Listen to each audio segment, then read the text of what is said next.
Hoy vamos a hablar de un tema bien polémico y es acerca de la seguridad de la salvación.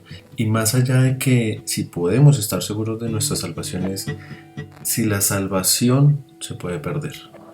Este es un tema que a mí me causó mucho interés en su momento cuando estuve estudiando acerca de que si se podía o no se podía perder la salvación.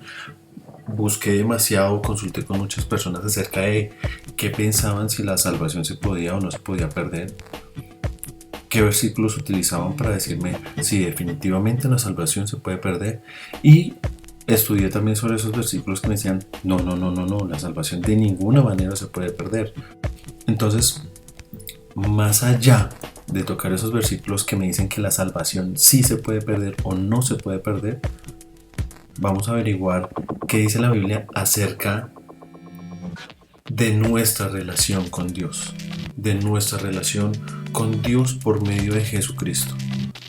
Entonces, al cabo de esto vamos a decir, hey, la salvación sí se puede perder o la salvación de ninguna manera se puede perder. Para esto vamos a iniciar en el libro de Romanos, capítulo 8, del versículo 31 al versículo 39.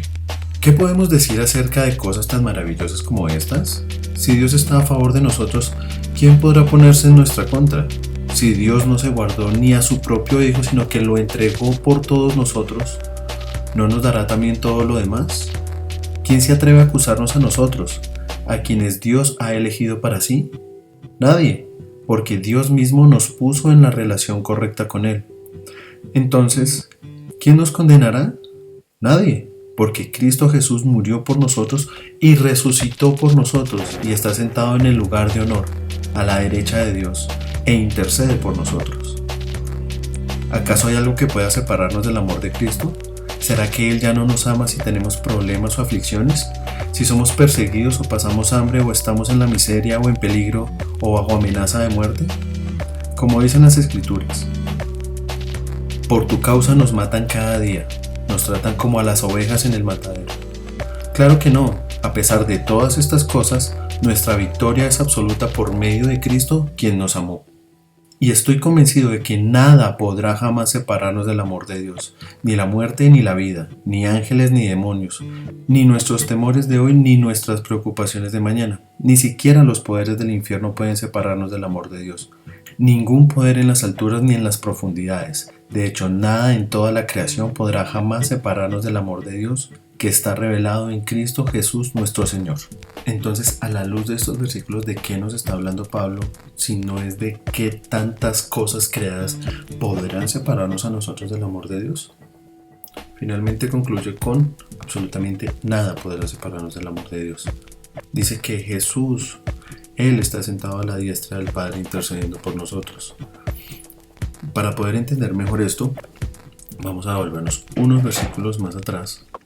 Vamos a leer entonces en el mismo capítulo 8, vamos a leer desde el versículo 5 hasta el verso 9. Dice, los que están dominados por la naturaleza pecaminosa piensan en cosas pecaminosas, pero los que son controlados por el Espíritu Santo piensan en las cosas que agradan al Espíritu. Por lo tanto, permitir que la naturaleza pecaminosa les controle la mente lleva a la muerte, pero permitir que el Espíritu les controle la mente lleva a la vida y a la paz. Pues la naturaleza pecaminosa es enemiga de Dios siempre. Nunca obedeció las leyes de Dios, jamás lo hará. Por eso, los que todavía viven bajo el dominio de la naturaleza pecaminosa nunca pueden agradar a Dios. Pero ustedes no están dominados por su naturaleza pecaminosa, son controlados por el Espíritu, si el Espíritu de Dios vive en ustedes. Y recuerden que los que no tienen al Espíritu de Cristo en ellos, de ninguna manera pertenecen a Él. Entonces estos versículos también nos están indicando a nosotros que somos nosotros propiedad de Él por medio del Espíritu Santo de Dios, que somos nosotros los guiados por el Espíritu de Dios. Por lo tanto, nuestra mentalidad no tiene que ser que porque la salvación es por gracia, porque es un regalo, nuestra mentalidad no tiene que ser que porque es por gracia podemos hacer lo que se nos dé la gana. ¿Me hago entender? Es decir, si Dios a mí me da una tarjeta de crédito, la cual paga todos mis pecados, yo no tengo por que abusar de ese crédito. Es más, no debería usarlo. De ninguna manera podría yo usar ese crédito, porque sería pecar deliberadamente, sería consentir el pecado de cierta manera que se genera en nuestra mente con una idea y finalmente germina en las acciones pecaminosas las cuales vienen de esa idea. Entonces decir que la salvación la podemos perder sería decir que de alguna manera la sangre de Cristo, su sacrificio, no fue suficiente para cubrir ese pecado o esa falta por la cual perdimos nosotros la salvación. ¿Me hago entender? Alguna vez escuché de un predicador que decía, no, la salvación no se puede perder si usted peca una vez, pero sí se puede perder por la acumulación de pecados. Yo considero que si un creyente pierde la salvación por la acumulación de pecados, eso nos demuestra a nosotros que esa persona o que ese creyente, entre comillas, no está siendo guiado por el Espíritu de Dios. Es decir, como dice Pablo acá en estos versículos que leímos, él no está siendo guiado por el Espíritu de Dios, sino que su naturaleza pecaminosa aún lo sigue gobernando a él. Y eso significa que esa persona no ha nacido de nuevo. ¿Recuerdan ese versículo que dice? El que es nacido de nuevo no practica el pecado.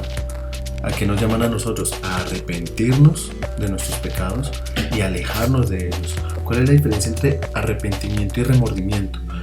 Regularmente cuando nosotros hablamos de arrepentirnos de nuestros pecados, decimos, sí, yo me arrepiento de todo lo que hice, no debía haberlo hecho. Como cuando uno se arrepentía de ese guayabo, de esa borrachera que se pegó, y uno dice, no, yo no me vuelvo a emborrachar, ¿sí? Pero cada vez es peor.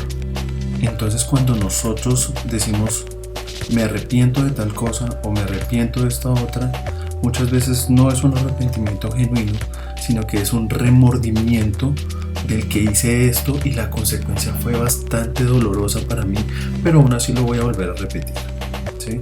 De eso se trata el verdadero arrepentimiento, de que no solamente es decir, no quiero volverlo a hacer, no lo voy a volver a hacer, sino que verdaderamente mis actos me llevan a no volverlo a hacer.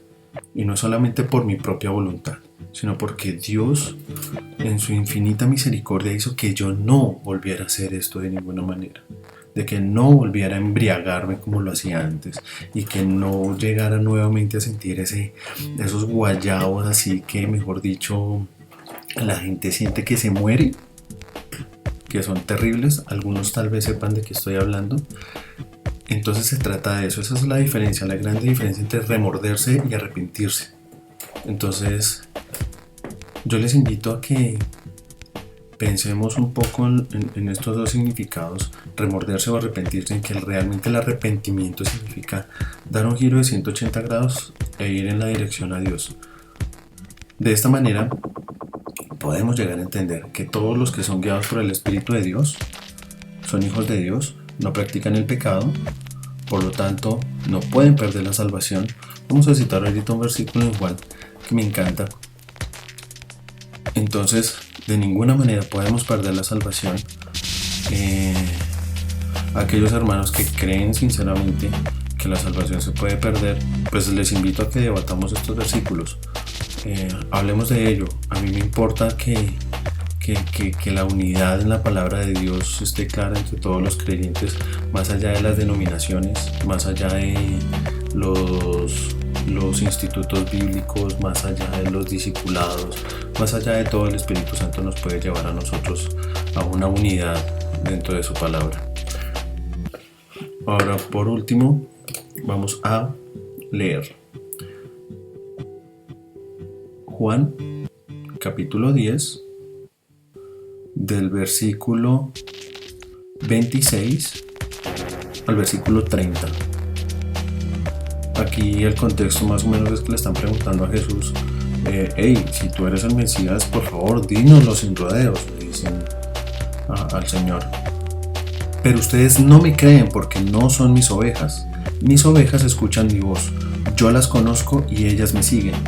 les doy vida eterna y nunca perecerán. Nadie puede quitármelas porque mi Padre me las ha dado y Él es más poderoso que todos. Nadie puede quitarlas de la mano del Padre. El Padre y yo somos uno. Entonces nuevamente estos versículos a mí me indican que si el Espíritu Santo de Dios está guiando mi vida, eso me da testimonio a mí de que yo hago parte de la familia de Dios, de que yo hago parte de los hijos de Dios. Y el Señor acá me está diciendo que yo no voy a perecer, me está diciendo que el Padre me tomó a mí y me llevó a Cristo. Y me está diciendo que Él es más poderoso que todo. Y que nada, absolutamente nada, puede arrebatarme de la mano del Padre. Porque Jesús y el Padre son uno.